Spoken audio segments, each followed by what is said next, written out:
What's up? What's up? How y'all doing? Welcome to another edition of Funk from the Front Seat. Today, our special guest is going to be none other than designated hitter for the Funk, Mr. Eric J. Talking about some of his new music, Stay on Code, up in New York. My man, he's coming by way of phone or by way of video, either or. We're gonna have him on. We're gonna be running his newest cut, his newest video, Stay on Code. Peace and blessings to everybody. Welcome to Funk from the Front Seat today. As we get ready to get our hip hop and rap vibe on, gonna be talking about some things going on in the world. Mix it up with a little politics. We always gonna end with some positive affirmation and some peace and love, y'all. All right, all right, all right. If you got a birthday today, it's all good. Happy birthday. If you got an anniversary, happy anniversary to you. If you met somebody that you're in love with, by all means, hold on to them. All the kids out there, peace and love. We love you. I'm sorry, 2020, you didn't get your graduations on and things like that. But don't worry, there'll be plenty more for you guys. Let's all try to wear our masks, use our hand sanitizer, and do all these little things that we're supposed to do to prevent the spread of COVID from popping in and out on us. Today, again, live, Funk from the Front Seat, here from the front seat of my funky Ford Taurus. Mad shouts out to all the producers at IBM TV. Love y'all. We couldn't do this. Mad shouts out to all the sponsors. We couldn't do this without all you guys making sure this happens. If you guys want to hit the IBM.TV webpage, you can go there and check out all the good things we got popping. We got shows. We got things coming up, new stuff, and we got a marathon plan that's going to be coming up in September. We're going to go 24 hours around the clock with this super hot marathon we got coming up. We're putting that together. Also, we're working on the IBM.TV music tour, which will be featuring the Nappy Headphone Army for sure, making all this good stuff happen. We got a lot of people out there. Hello, everybody out there, funking all around the world. I love that. Today, our guest is Mr. Eric J. We just wait for him to get on. So I'm going to sit here, take off my funky sunglasses, put on the ones I need to read, and let's just kick it a little bit while we chilling. One of my favorite rap groups in the back, PE in full effect. Funk from the Front Seat, y'all. Yeah.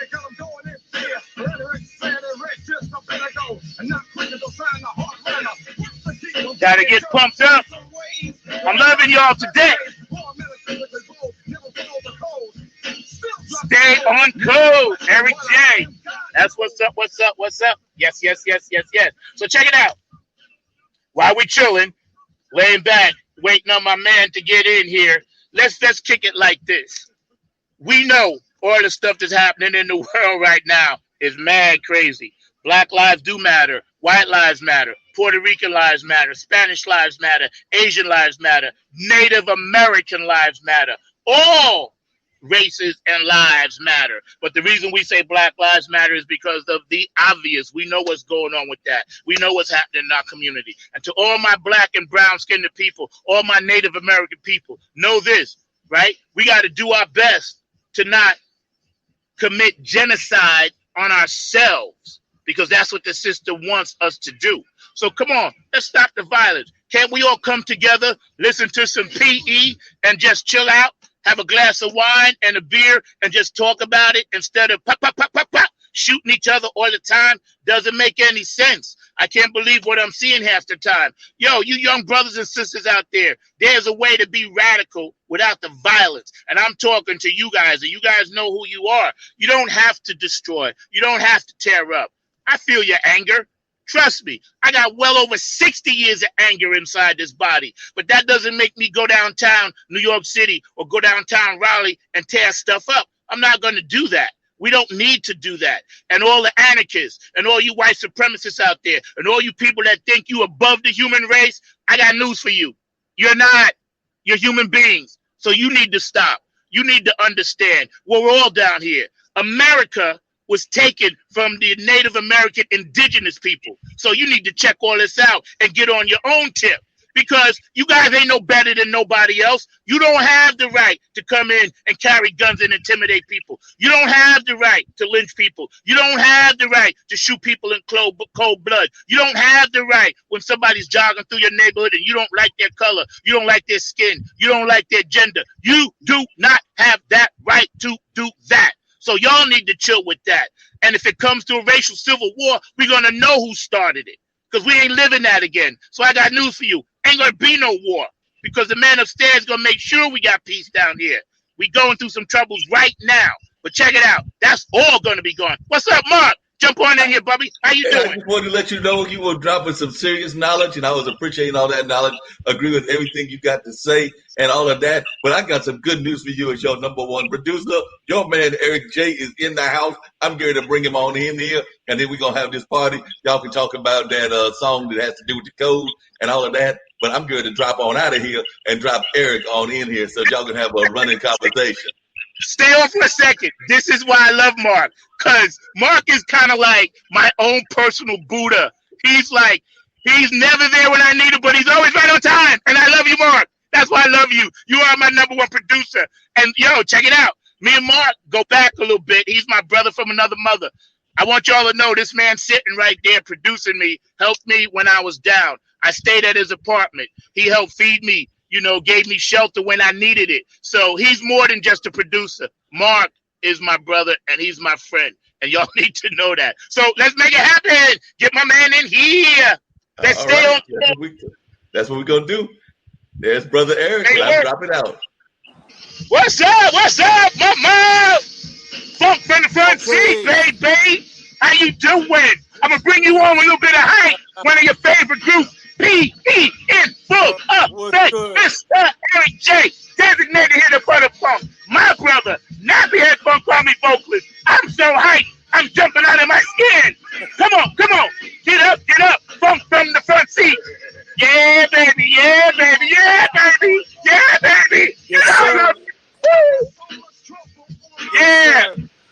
let's kick it. Yo, it's good to see you, brother. Get wicked. Number 9, man. It's been a minute. Just holding it down, man. My man, D8, what the fuck? How you doing, man? I had to bring you on a little hype music, man. You all right? I'm good, man. Yo, I know, you laughing. That's how we blow up here on Funk from the Front Seat. You know how we always roll. I'm coming on hard. Out, man. Ain't nothing but a party. Yo, so check it out. I need your volume up a little bit if you can. I'll do the best I can with it, man. I'm using my cell. No, you good. You good. Okay. You good. All right. I got you. So check it out. How is your wife Cynthia and your family? Everybody's good, man. She's at work right now, man. She likes, she works on the weekends. She has Sunday, Mondays off. And, my 2 stepsons are young men now. I'm proud of both of them. They handling their business, man, doing the best they can in the times that we live in, Yo, man, David Brooks told me to give you a shout out just now, man. He tuned in. A lot of times. Yeah, man. People popping in and out. You'll hear me say, "Hey, this one said that one. This one said that." So I just want to keep you on point with that and let you know what's going on, because we do got a lot of people tuning in around the world on Funk from the Front Seat. Sonia Murphy, my girl down in Texas, said hello. She's watching right now. You always see her on the P-Funk thread. Sonia's on point. I love her to death, man. She's very supportive of everything we do. So let's chop it up, bro. Before we play your video, we're going to do that in a little while. But when you first, and I know you got a history and we got time, tell us how you got into the hip-hop music game and about your family members at Undisputed Truth. Oh, okay. Well, I could even go back further than the Undisputed Truth. Yeah, go back. Take them back. My great uncle was Sonny Greer, Duke Ellington's drummer. And that's like the basis of where my family jumped off, was with Sonny Greer with Duke Ellington's band. And he was the one that brought Duke up from New Orleans to New York and introduced him to all the musicians that became Duke's band. And I really didn't know his history that well And because I met him when I was a young boy. My grandfather took me to his apartment off of Central Park, and I was just amazed at all the pictures he had on the wall, all the places he traveled, all the people he dealt with, and so he was a big influence on my cousin Milton Russ, who played for the Undisputed Truth, and he was in Eddie Kendricks' band till Eddie Kendricks passed. And also we had another cousin in our family who just passed last month. His name was Robert Northern, also known as Brother R. And he played with Monk. He played with Sun Ra in the orchestra. He played with so many people. It was unbelievable. And he had a radio show in D.C. for a long time. He was on every Tuesday. And the way I got involved in hip hop was, it wasn't even called hip hop when I got into it. The guys in my neighborhood, I say around 1972, 73, we used to have the bands play at the block parties. And, I can still remember hearing the bands from, there were guys from the Black Spades. I can still remember hearing them play like Them Changes by Buddy Miles, in the project, and then around 72, 73, the DJs started playing outside. The Black Spades had DJs in their crew, and they would just bring their equipment and set it up in the basketball court outside our building. And that was like really the beginning of hip hop, because they were playing all the music that nobody was playing on the radio, all the real funky stuff. And the way it started evolving was we started playing the get down parts of the record, where it got stripped down to like the drums or just a funky beat with a bass line or whatever, or somebody singing on top of just drums and beats. And we would go back and forth to keep it going longer, because the crowd liked the get down part. Because as a DJ, we figured out that the crowd got more intense when you got to that break. So we just started playing the break. And then from the break, guys started saying little things on the microphone, saying like, who's in the park, who's in the house. And that little bit started turning into rhymes. And from that little bit of rhymes, people started building crews and started trying to outdo each other, and it got bigger and bigger and bigger. And then, when cats started making records, it still didn't have a name. It was just DJs doing parties. And then Bambaataa was on tour with Planet Rock, and he went to Japan. And in Japan, they were like, we never heard no music like this before. What is this? So Bam called it hip hop. That's how the tag hip hop got started. Because, Bambaataa tagged it. Because, that was the most obvious thing for him to call it. And the way the term hip hop got started was Cowboy from the Furious Five had a friend that was going into the army. So he started, saying, party, Cowboy's on the mic doing his thing. He's like, yo, so-and-so's going in the army. He's going to be doing the hip hop, hip hop, hip. So, that's how the term really got started. Wow. This is going back into like the 75, 76. And I got involved because I like playing the break beats. So I started as a DJ in 78. I had a partner, and we used to, we didn't have a mixer or two regular turntables. We would take two stereos, put them side by side, and just like turning, manipulating the volume knobs to sound like we was mixing. So when we got enough money together to get some real DJ equipment, we already knew what to do. So we were like some young boys out there killing them on the turntables. And everybody's so like, check this out. Yeah. Check this out, right? When you first and here we are with Eric J, Designated Hood for the Funk, his new video, Stay on Code, and we're going to get into that in a minute. But he's giving us the real history, and y'all need to listen up because this brother was there from the beginning. And I wanted to jump in for a second, and don't worry, we got plenty of time. Because when I first got into understanding it, I was mad because as a drummer, there wasn't nothing for me to do. But I remember, like you said, they used to have block parties on Long Island, and all the best DJs would be out there with their stereo equipment from home, right? Yeah. And this was before turntables and mixes came in. And like you said, they wouldn't really be battling, but they would just be playing music. But then all of a sudden, I heard this guy named Curtis Blow. And I know it started way before that, but I heard Curtis Blow, and James Brown was rapping too. There was a lot of people that was actually rapping. But when I heard Curtis Blow, I said I got to go see what all the hype is. Because and I'm gonna be honest, as a drummer, I was boycotting hip hop and rap. It wasn't hip hop then; it was rap. I was boycotting, bro. I wasn't going to the shows. People's like, all the girls loved it. So eventually, girls stopped going to see bands and started going to where they could dance all night. I was like, well, I might as well go where the girls are. And then we went. I bought tickets, $6. Curtis Blow and his son was playing in Roosevelt at the skating rink, and at the height, he had just came out with the brakes. I said, I got to go see what the hype is.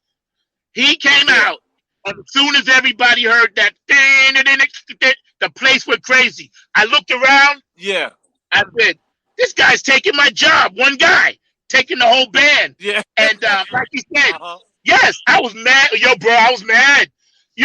I was like, how can one guy control the whole room? I'm not used to that.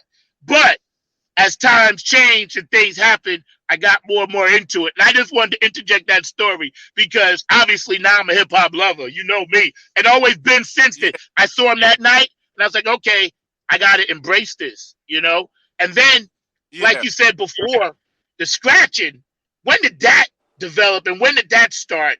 And how did you guys do that? Okay, well, the DJ techniques, once we started mixing the breaks, a good friend of mine, his name is the Grand Wizard DJ Theodore. He's the guy that invented scratching, and he came across that by accident. Because when you queuing up when you queue up a record, you're listening in the headphones, and you hold the record, and he was doing that at home practicing, and his mother interrupted him. It's like, turn that music down. So he was holding the record, and while he's holding the record, talking to his mother, is sliding back and forth in his headphones. He's like, wow, that's kind of ill. So he started practicing that and incorporating it into his music, and that's how he developed the technique of scratching.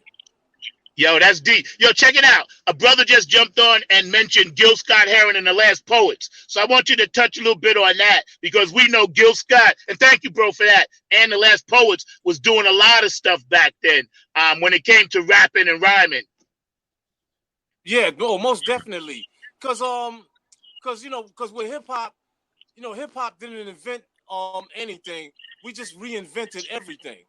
And what Gil Scott-Heron and them was doing was rhyming. And, rhyming goes all the way back to Africa, just telling stories. And, with storytelling and in music, with our music here, cats, when you write a song, you want your words to make sense. And, when it rhymes, it sounds more clever than just saying it like a plain sentence. So everybody is rhyming. But what hip hop and b-boy music does is the combination of the DJ with the large selection of records, pulling out records and breaking, and finding beats in those records that nobody else is playing, and keeping that groove. You make up your own groove as a DJ, and then when somebody's saying they rhymes on top of it, that's what hip hop is. Yeah. It's funny because I remember as a kid and you would remember this too. Sneaking in the basement, listening to Dolomite. Oh yeah, no doubt. Dolomite.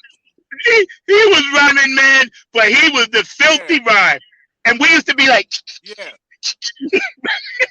But when I heard that, I never thought about it in terms of how it could translate to popular music. Right. But like you said, man, history and all these guys you're naming. That's why I'm so blessed to have you on Funk from the Front Seat right here, Mr. Eric J. Stay on code, man. Right here on IBM.TV. I'm so blessed to have you, brother, because you know the history and the truth. And I wanted to let everybody know. I was there. Yeah. You was there. You was there. You was there. See? And this is important because we still here, And before we get into your new cut, that your new video, which is totally lit. It's hot. It's hot. It's hot. When you were at that budding moment of, okay, you got a little bit of the scratching down, You understood more about the equipment and the sound, right? When you first did that big thing that you knew people was all into you, when was that moment that it hit you? Well, it was funny because a friend of mine, I lost contact with him over the years. His name was Dexter Gervin. He dragged me. He seen what I could do with the turntables, and he brought me to a house party. And I never really touched a set of turntables with a mixer before, but he said, "Yo, Eric, I want you to get on these guys' stuff and show them what you can do." And I got up there. I had a pair of Catch a Groove by Juice. I threw it on the turntables, and I started just cutting it back and forth. And the crowd was like, "How the heck is he doing that?" Because at that time, not too many people could do that.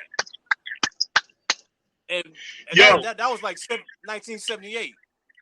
That was your moment. That was like, yeah, that was my moment. That was your moment. And after that, me and my boys said, "Yo, we gotta start doing our own parties, man. Because a lot of these cats out here is corny. We a lot better than these dudes. So let's go out there." Because at that time in hip hop, it was all about outdoing the next man. You would go to somebody's party and you would stand there. You would observe. Of course, we was there at the party, get some phone numbers from the ladies and all that stuff. But we would be observing what the other crew was. We would observe what the other crew was doing, then go home, practice the whole week. Sometimes we even cut school, practice like 8-9 hours a day. And then when we did a party, we topped what they did. And then there'd be somebody in the crowd saying, "Oh, look what they doing.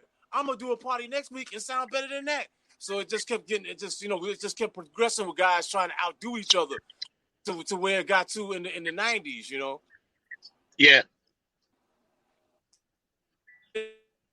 Very proud, that I feel very blessed that I came up in that, man. Yeah, that's right. That's right. So check it out. When my producer's playing around. When all right. No, it's all good. When right. Stay on code. So when you actually was doing your parties and then you started realizing once Chic had came out with Good Times and that went like, platinum and all this other stuff, and you guys realized that it was a lot of money to be made with it in the studios.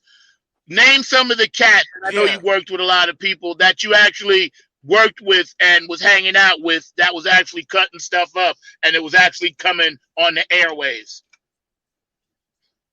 Well, it was funny because when things started taking off, my neighborhood was kind of, we had like this 3-block area, and 2 blocks over from me was a guy named Floyd Myers, and Floyd had his little crew, and I think he had 4 or 5 MCs, and the lowest MC on his roster was his little brother Dwight, and his brother Dwight was Heavy D, and they met Andre Harrell one night. They did a party, and Andre walked in. He seen Heavy D, and he's like, "Yo, man, I could use this dude."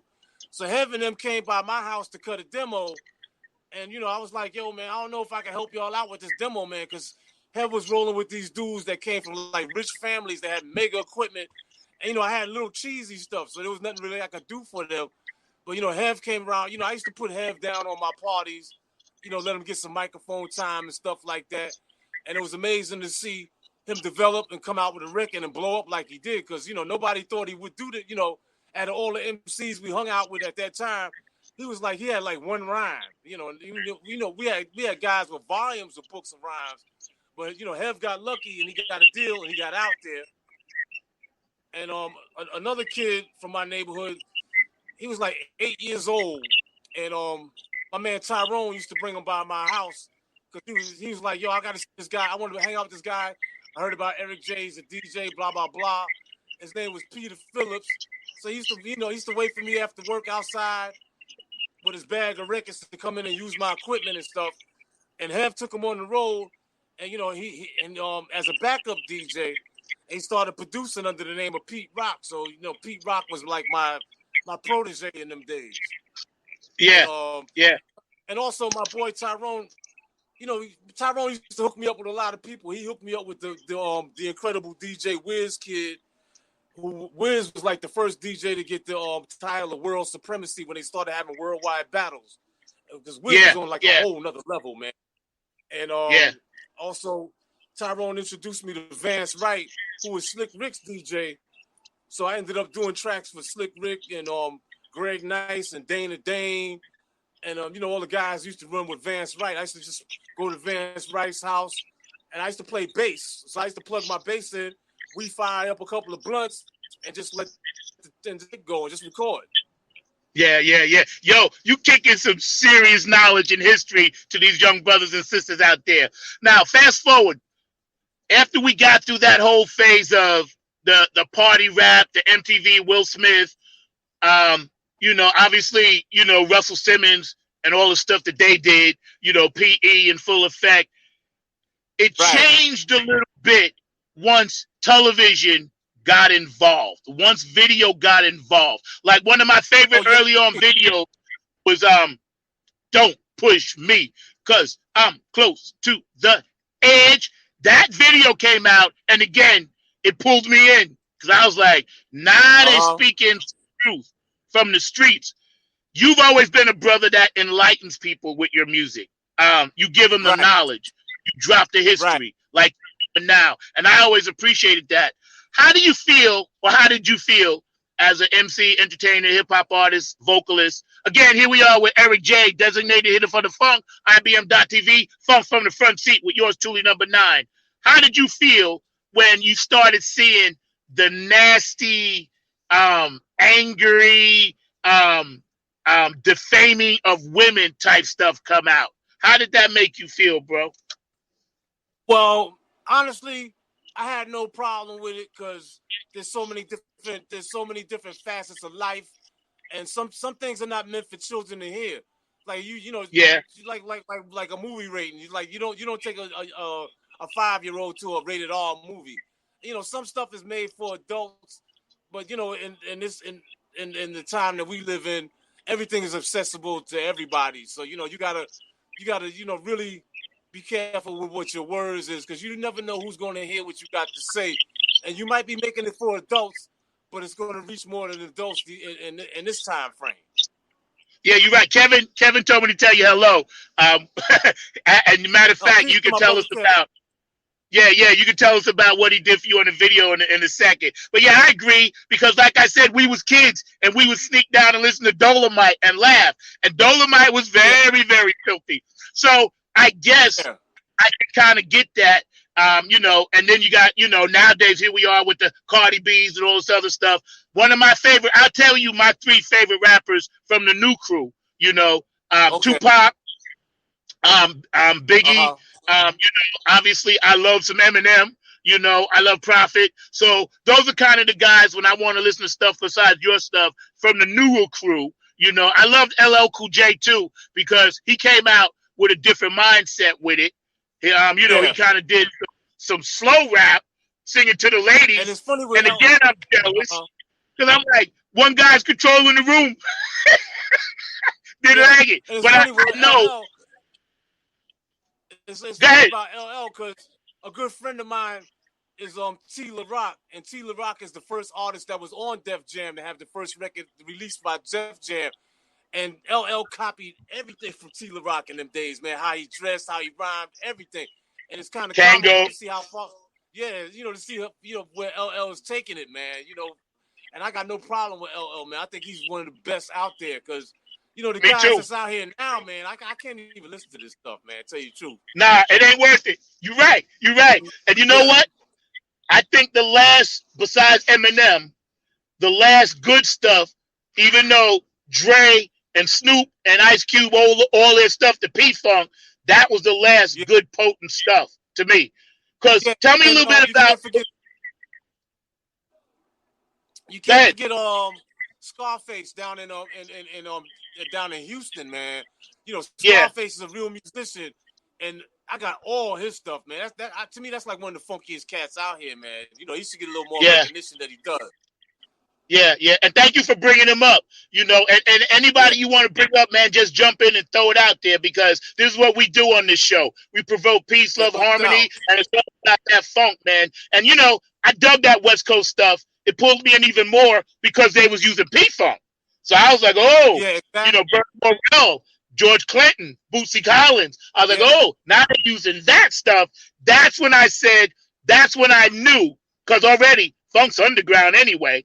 I knew then that I was working in a wedding band, right, with Kim and Richie, and they didn't really like rap. I said, let me tell you something. Quincy Jones came out with Back on the Block. I said, rap music, like he said, is here to stay.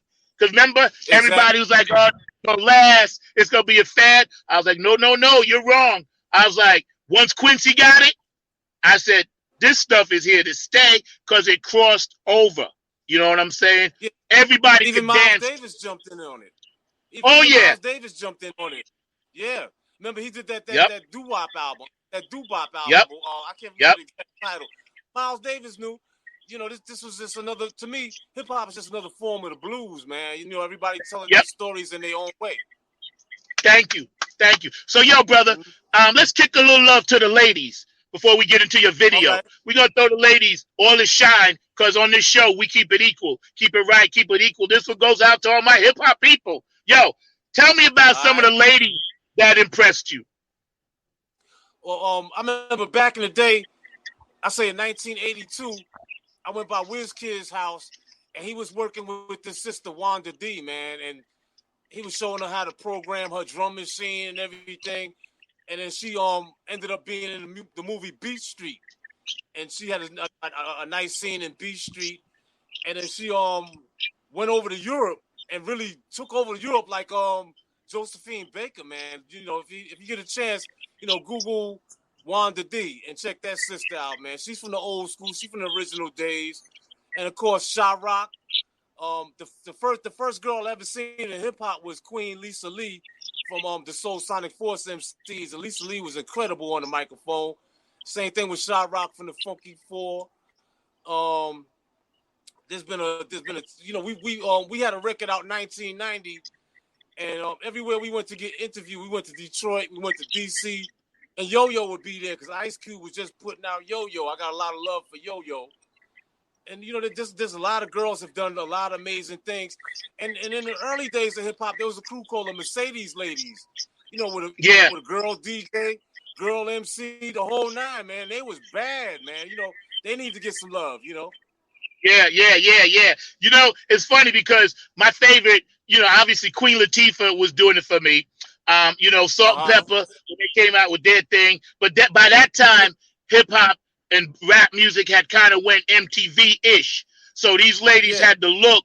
They were beautiful black women coming up there doing their thing, spinning, spitting it, and all that good stuff. And again, you know, musicians, men, we always follow the ladies. And again, it gave me another inch on my rope to pull me in. I was like, now the ladies are doing hip-hop. Now me, I could never rap. I just wasn't in me. But I appreciated the artistry, and I started to understand the game and the business. And I love how you just mentioned telling the story. So you got a song out now. Tell us the name of that song.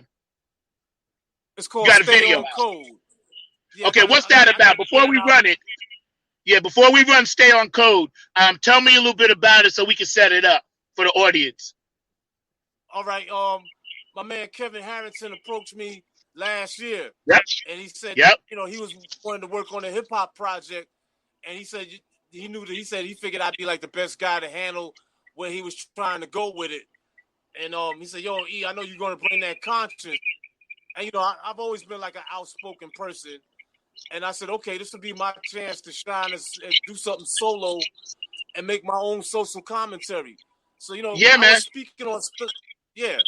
So I just spoke on stuff the way I was seeing things. And, you know, we dropped the video on Malcolm X's, the anniversary of Malcolm X's assassination, February 21st. Yeah. Right after that, the pandemic hit. And it was, and I'm listening to my rhymes, and I'm like, damn, man, where them rhymes come from? Because, you know, it's like a lot of foresight and what I said in them rhymes to what was going on with the pandemic and the social upheaval in this country now. I was like, so that, you know, there's somebody upstairs that's like, yo, E, this is your time to talk, you know, so that's how that came about, you know, and Ken did a masterful job with the beat, man, you know, a masterful job with the beat. Yo, you gifted. Move over a little bit so I can see your face a little bit more. All right, let me see here. There you go. Yeah, but yo, you're again. Here we are with Eric J. We get ready to show his video. Stay on code. But you're gifted with that knowledge of foresight. You always have been ever since I've known you. And you have incredible Black consciousness commentary. You know what I'm saying? And I always appreciated that about you, because that's what we need. We got people getting killed in the street, always have been. People getting lynched, always have been. And I'm glad you're bringing that consciousness back to the people in a way that everybody can get it. You know, so if we're ready out there, Mark, yo, we're going to run Eric J's video, Stay on Code. So we're going to sit back, relax, and check this out. Enjoy, family. This should be played at high volume. We have perpetuated this bullshit and killed our own community.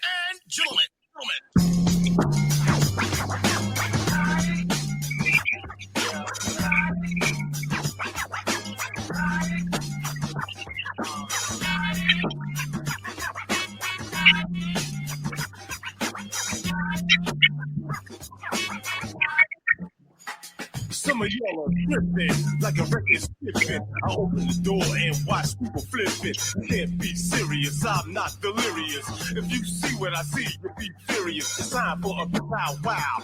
Looking around with all Detroiters now. I'm to the habit of trying to be democratic. 50 years later, they got the same status. Sound the alarm, no time to be calm. The clock is ticking all the time bomb. You wanted civil rights, but you never been civil. Out of your mouth, you're popping all that dribble. Too many suit and ties are getting paid off, while regular mugs like me are getting laid off. I'm more than willing to carry the load. Brothers and sisters, it's time to stay on code. Like, yeah, 1, 2, 1, 2, yo, yo. Trying to stay on code. Like, yeah, 1, 2, 1, 2, yo, yo. Trying to stay on code. Like, yeah, 1, 2, 1, 2, yo, yo. Trying to stay on code. Like, yeah, 1, 2, 1, 2, trying to stay on code. Right now in this country, being ran by political lobby groups, super PACs, people with much more money than you. A tit for tat, a prick pro quo. Everywhere you go, it's a minstrel show. Are you hiding behind Biden? Stop crying, black people looking up, and we are flying under the radar like the black market. I know my melanin makes me a target, so lace up your boots and button up your shirts. For this madness to cease, you gotta put in work. Like that, 1, 2, 1, 2, yo, yo. I'm trying to stay on code. Like that, 1, 2, 1, 2, yo, yo.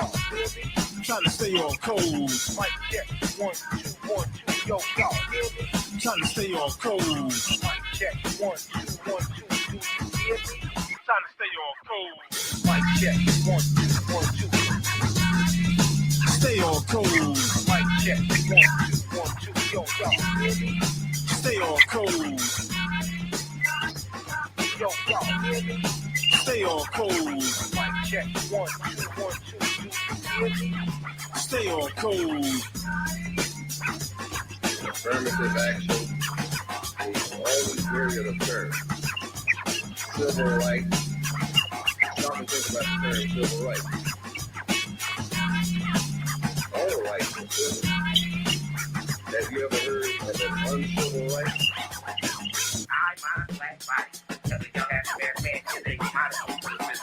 It's a wonder you don't go completely mad. What you gotta do to get the bag? A slave to a system that has no guts. Got a nigga by his nuts. I don't care if you can't get with this. I'm always gonna handle my business. Do it for the wife, do it for the kids, homie. Ain't nothing you can show me. The system has a big breach, so you better impeach that son of a beach. Ha, it's uneven, and I checked the score as I drove through Baltimore. Can y'all believe all the goddamn damage caused by a motherfucking chicken sandwich? I keep my system in crank mode. It's time to stay on code. Like that, 1, 2, 1, 2, yo, yo. Trying to stay on code. Like that, 1, 2, 1, 2, yo. Trying to stay on code. Mic check, 1, 2, 1, 2, yo, y'all hear me? Trying to stay on code. Mic check, 1, 2, 1, 2, 2, hear me? Trying to stay on code. Mic check, 1, 2, 1, 2.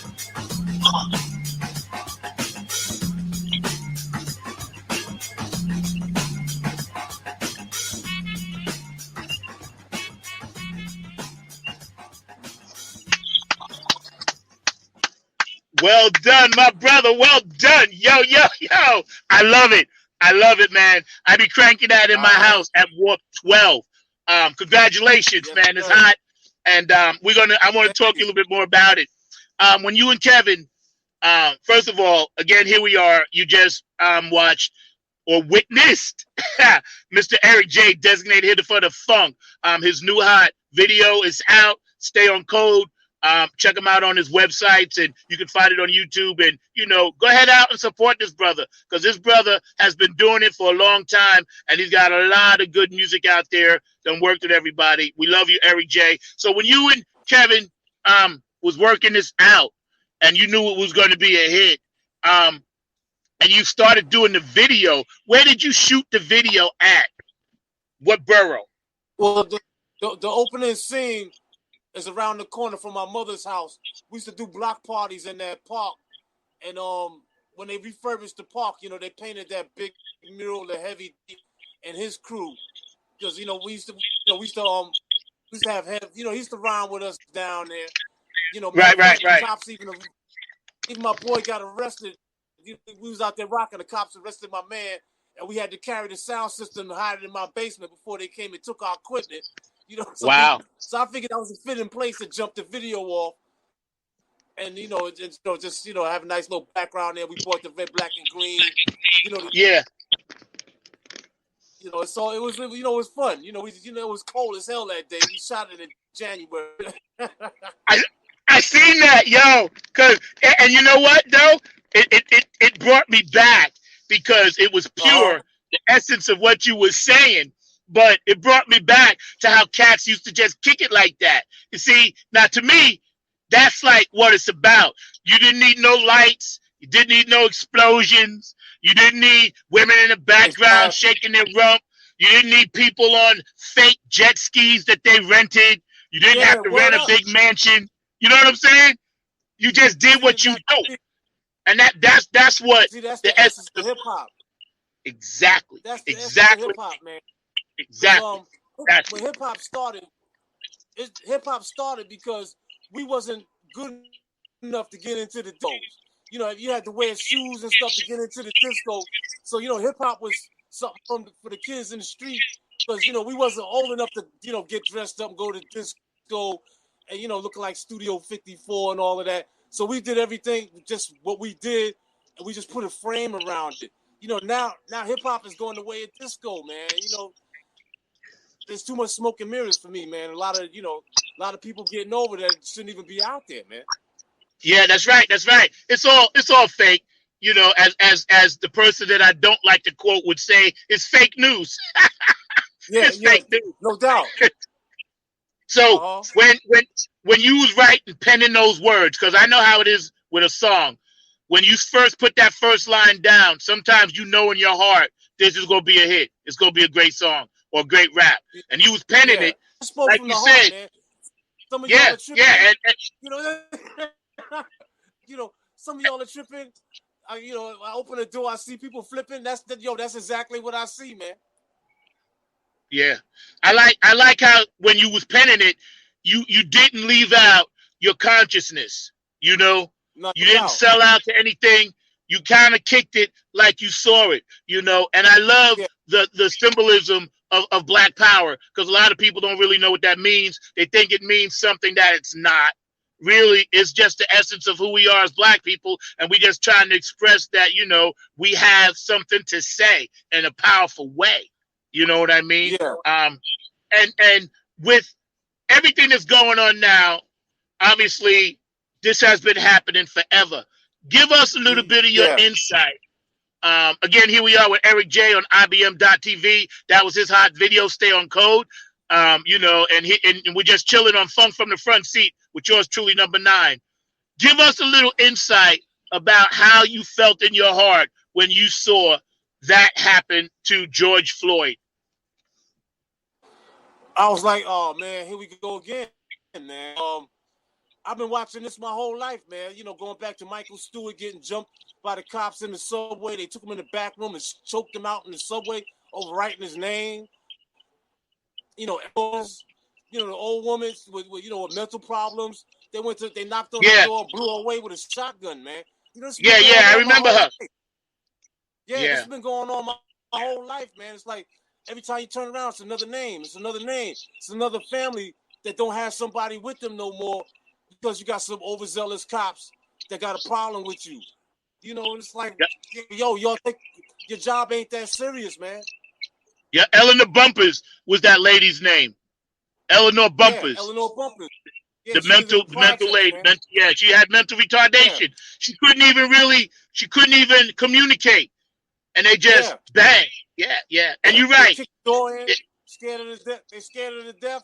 So she double meat cleaver because she was scared, and they blew her away with a shotgun, man. I mean, you're supposed to be a grown ass man, and you can't disarm a woman. Come on, you shouldn't have that job. Yep. That's right. So right now in New York is lit. Obviously we can't really perform, although I heard they are opening stuff up.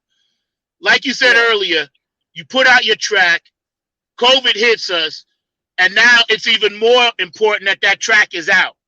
You know, the creator knows when stuff has to come out. Yeah, it's very important because you bring it into people's homes. And again, right now, we're worldwide. People are watching you in India, China, Japan, Germany, Australia. IBM is big. And I'm so grateful to have you. That's why I wanted to specifically get into that one video. And I know you got a whole album coming out soon and you're working on other projects. And we're going to have you back when you actually get some of that stuff ready to go. But, right. When you look at COVID and how it has forced us to change the music game, how do you think it's going to change, in particular, the rap hip hop game? Well, it's tough on everybody because a lot of cats make their money off of live performances, man. And if you can't perform live, you can't bringing in no money. You know, I see a lot of guys online. You know, it's like, yo, help me out here, man. I got a PayPal or whatever. You know, it's like, this is a really bad situation, man. Yeah. It's and to me, that's the worst part is having that contact with other humans, man. Because this is we're family, and you can't see your family because you're scared you're gonna get sick now. Yeah, and you're right because human contact and interaction for any artist, musician, rapper, DJ, hip hop, we need that. And I was just telling my coworkers on IBM last night how sad I am that I can't perform. And I can feel it, hear it from everybody I talk to that's an artist. It's very hard not to be able to do stuff that you do and you want to do and you can't do it. To the point where you reach out and touch that person in the audience. You know what I mean? And I think that because COVID has changed the way we think now and have to interact online and make it as live as possible, and that's what you do well. Your message came right to the front. As soon as you hit 4 lines into your video, your message, boom, was right to the front. And I like the fact that, like I said before, you had Kevin, do the production and the video of it. Because Kevin, everybody knows who he is. He's a master at this stuff. You know what I'm saying? And I'm glad he's in our circles. Love you, Kev. Thank you, bro. So tell us a little bit about, we still got a little bit of time. Yeah, tell us a little bit about how they can find your music and where they can find it at. Well, right now we just got the official video on YouTube, and once we finish putting together a whole album, we'll have more, so people can access it and download and buy and all that stuff. So that works. That works. Or whatever. Yeah. So they can go to your Facebook page and check it. Yeah, I'm on Facebook. You can see me on Facebook. I got a band page too. Just Eric J, you know, all about the music. And you can see some of the older stuff I've done. And, you know, stay on code. And, you know, once I start dropping some new joints, I'll be posting it up there, too, for y'all. Yeah. I know. And see, here, you know, I've been in the house, you know, tinkering, and I'm working on some stuff for us, for Nappy Head, too, that I'm going to let y'all check out soon. And the funk in this game now, as you know, has gone worldwide, global, you know. So give us a little insight on the three masters, George, Bootsy, and Bernie. And tell us how they influenced your life. Oh, man, you know, I got my start with P-Funk, man, when they came out with I want to testify, Up for the Downstroke. My father came home with the 45. And you remember we used to have them record players, you could put a record on and just let it go back and like play over and over again. Yeah. I played Up for the Downstroke like 100 times, man. You know, I was just that record just amazed me. And then after that came out, they just started putting out hit after hit after hit after hit. Well, you know, when Mothership Connection came out, I remember coming out of a block party from the basketball court in the projects we lived in and listening to Mothership Connection play through them speakers and bouncing off the wall project. It was like with them voices, that bass line, them drums, it was crazy. And then, you know, I was hooked from there. But then my father took me to see them live when they played at the Palladium, man, on One Nation Under Groove tour.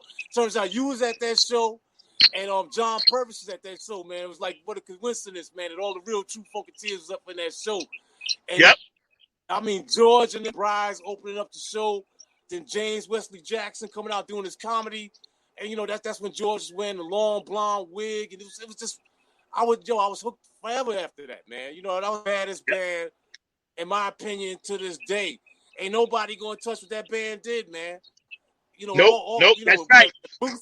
Greatest band in the world. You know what's funny that you mentioned that because, and then because you know, Bootsy, man, come on, they inspired. Yeah, they all inspired me. You know, obviously their music and everything else, but I was watching how they was doing it without mainstream airplay. Yeah, you know, exactly. They was independent before independent became a thing. And I watched. I was like, how are these guys selling out Madison Square Garden? And at that time, they had just went mainstream.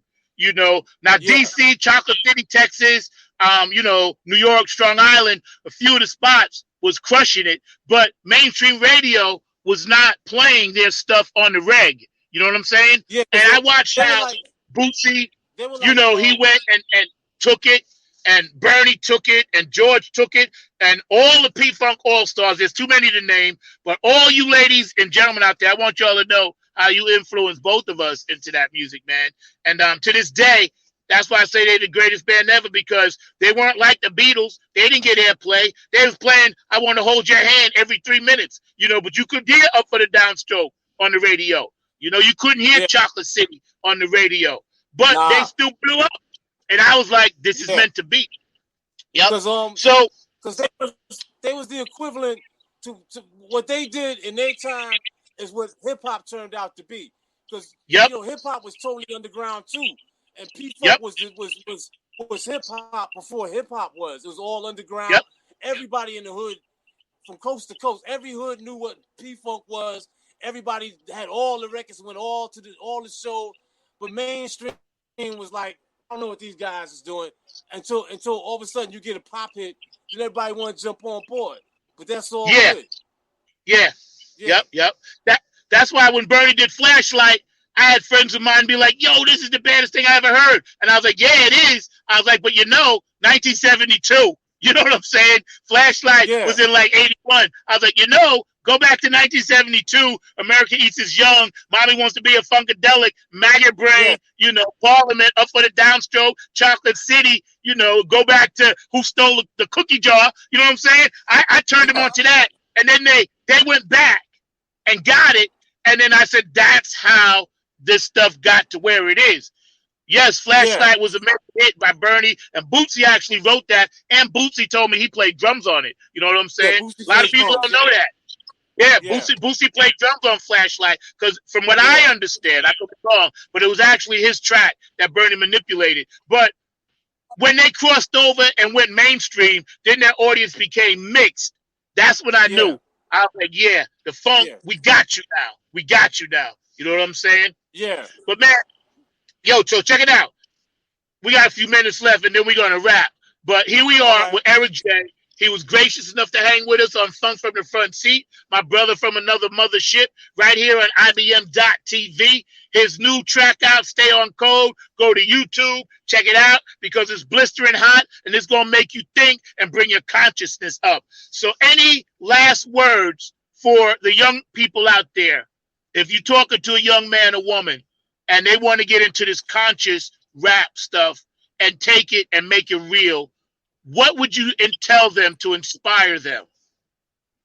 Well, I tell number one, stay focused on your goal and do your research on the brothers and the sisters that came before you and set the ground for you to set this ground up for you to stand on. Because a lot of people paid dues to get to this point. You know, nobody doing this on their own, man. You know, a lot of people put in the work along for many years that are not here anymore, but they left a blueprint for you to follow. So, you know, if you go back and do your research and you see what they did and where you can take it from where they left off, that's the main thing. Yo, man, let me tell you something. You're a knowledgeable, enlightened, gifted brother. I'm glad to call you my brother. Thank you. And I'll tell people really quick. Oh, go for it. Before we go, can I say? Yeah, go. Yo, because it's funny how I got into Nappy Head, because Amuka brought me into John Purvis. She introduced me to John Purvis and said I would be perfect for John Purvis's band. He had like a Jimi Hendrix type trio set up, and they put me up front to drop rhymes like I'm dropping now out front. So it was like Jimi Hendrix with Chuck, you know. So that was a unique combination. And then John was playing in your band, Nappy Head. And he said, yo, E, you got to come down to the Elbow Room and sit in with us.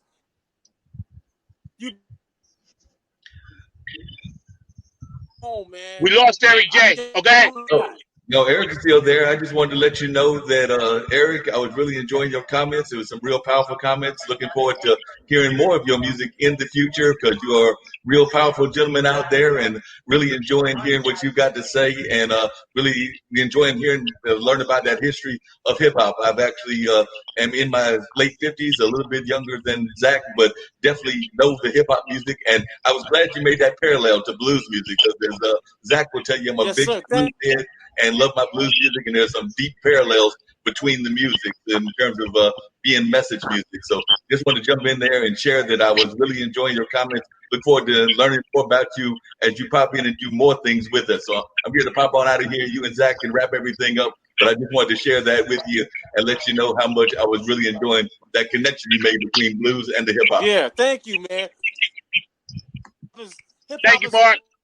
Offshoot of the funk, man. We just funkin'. So. Oh, we're getting back in a minute. Yeah. So John Purvis brought you down to Elbow Room.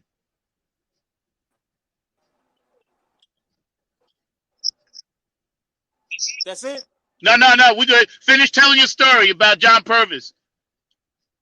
Oh, okay, yeah. John Purvis is the cat that brought me down to the Elbow Room, man. Said, yo, you would be perfect for this band, man. And y'all was looking like, yo, who the hell is this dude? And after that first gig, man, I knew I was home, man. I'm glad because you know what? When I turned around, you was just there, and I was like, all right, it's cool. I knew you was my brother. You said, yeah. You said, yo, man, play these hats and only sing the stuff that you know. And y'all did so much P-Funk. I knew every damn song y'all did, man. Yeah, it was beautiful because the way that all came together and we just getting started because we coming back hard soon as we can come back. But your energy up there. Yeah, right. Your energy up there used to just make me feel so good because you enjoyed your performance so well. A lot of times I would just be looking at you because you was so like funkified. You know what I'm saying? You were so funkified. It used to just lift me up, man. And you always, you know, had a cheerful thing to say, and you always was so loving and caring and giving, because that's the kind of brother you are. And again, you, man. I appreciate it, man. Let me tell you, what you've done for the game, what you've done for the hip hop community in the world, your consciousness. You know, David Brooks says he loves you. Kevin was on saying hi. I got to give a shout out to Lance Dandridge, one of our real funk supporters from back in the day. Man. What up, y'all? Strong Island representative. I see you, Lance. I didn't forget you, brother. I love you, man. Love you. You know, you the man. You the man. All right. You know, you have so many fans around the world, Eric J. Yo, man, I can't wait till we can hook up and fly that mothership again, man. Yo, you know, I'm working on some stuff. You know, I've been kind of keeping a low profile, but you know, I'm pulling in some Funketeers to try to help us get this thing off. You know, Mike P down in Atlanta. I just had a conversation with Boosie's wife, Patty Collins, this week. You know, we was talking about some stuff. So, you know, I'm keeping it on the quiet, but you know, I'm underground. You know how we do. We don't really put it out until it's ready to roll. Anyway, we're going to wrap the show up. I had Mr. Eric J, designated hitter for the Funk. His new video, hot on YouTube. Stay on code. This brother's dropping knowledge for 2020. I love you, brother. Peace and love. I'll get back at you soon, man. All right, man. Funk from the front seat. Yeah, this is how we go out. We love y'all today. And don't forget, check out the IBM.TV website. Go check out our store on there. You know, we got a lot of good products to sell. IBM.TV sponsorship. You know, we want all you guys to come on board and check out what we're doing over here at IBM.TV. I want to thank everybody that tuned in today. I want to thank all the producers and the investors behind what's going on that makes it possible for Funk from the Front Seat. Tomorrow on Funk Music with Zach at 12 o'clock, I will have none other than Miss Star Colors from the West Coast, giving us a little bit of her insight and her new music and her new production company.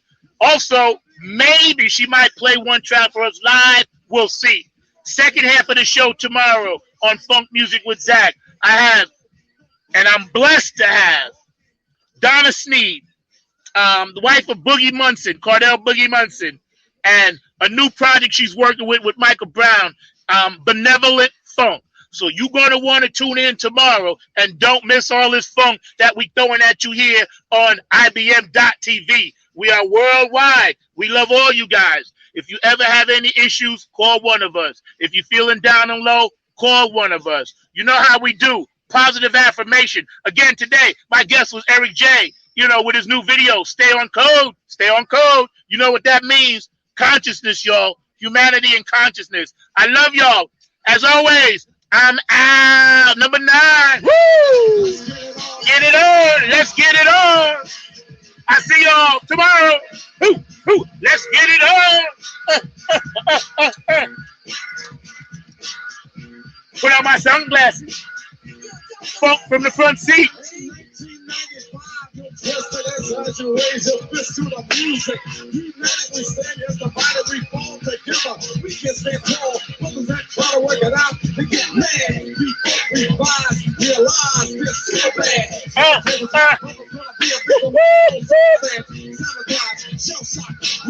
Let's go. They ain't no like a fool, like I said before, the living low.